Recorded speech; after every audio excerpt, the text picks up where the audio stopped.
ଆଜି ଘରେ ବସି ବସି ଜମା ଲାଗୁନଥିଲା ଭଲ। ଜୀବନ ଭାଇ କଲ୍ କରି କହିଲେ ଆସ ବୁଲିଯିବା ସମୁଦ୍ର ଆଡ଼େ, ଥଣ୍ଡା ପବନ ଖାଇ ମାଇଣ୍ଡ ହୋଇଯିବ ଭଲ। ଗାଡ଼ିରେ ଜମାରୁ ନଥିଲା ତେଲ, ଟାଙ୍କିକୁ ଯାଇ ଭାଇଙ୍କୁ କହି ପୁରାଇଲୁ 100 ଟଙ୍କାରେ ତେଲ। ଜୋର ଖରା କରିଥିବାରୁ ଭାଇଙ୍କ ମୁହଁ ଝାଉଳି ଯାଇଥିଲା, ଦେଖାଯାଉନଥିଲା ଜମା ଭଲ।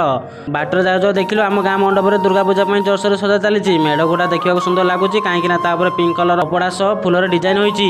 ଏଇଟା ହେଉଛି ଆମ ଗାଁର ସବୁଠାରୁ ବଡ଼ ପୋଲ। କେବଳ ଏକ୍ସପ୍ରେସ୍ ଡ୍ରାଇଭର ମାନେ ଗାଡ଼ି ଉଠାଇ ପାରନ୍ତି ବୋଲି ରେକର୍ଡ ରହିଛି ଭଲ।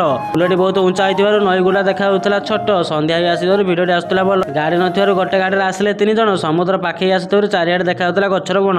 ପହଞ୍ଚି ଦେଖିଲୁ ଚାରିଆଡ଼େ ଖାଲି ପଥର ପଡ଼ିଛି। ଜାଣିବାକୁ ପାଇଲୁ ସରକାରଙ୍କ ନୂଆ ଯୋଜନାରେ ରାସ୍ତା କାମ ଆରମ୍ଭ ହୋଇଛି। ଏଇଟା ହେଉଛି ବନି ଗଛ। ଯଦି କେହି ଜାଣିଥିଲ କମେଣ୍ଟ ନିଶ୍ଚିତ ଜଣାଇବ। ଚ୍ୟାନେଲଟିକୁ ସବସ୍କ୍ରାଇବ, ଭିଡ଼ିଓଟି ଲାଇକ୍ କରିଦେବ, କାହିଁକିନା ଏଇଭଳି ଭିଡ଼ିଓ ଆପଣମାନଙ୍କ ପାଖକୁ ପହଞ୍ଚିବା ପାଇଁ ଇଚ୍ଛା ହେବ ମୋ ମନ। ଏଇଟା ହେଉଛି ଆମ ବନି ଗଛ ଜଙ୍ଗଲ। ଗଛଗୁଡ଼ା ବଡ଼ ହୋଇଯାଇଥିବାରୁ ଦୂରରୁ ଦେଖାଯାଉଛି ବହୁତ ଭଲ।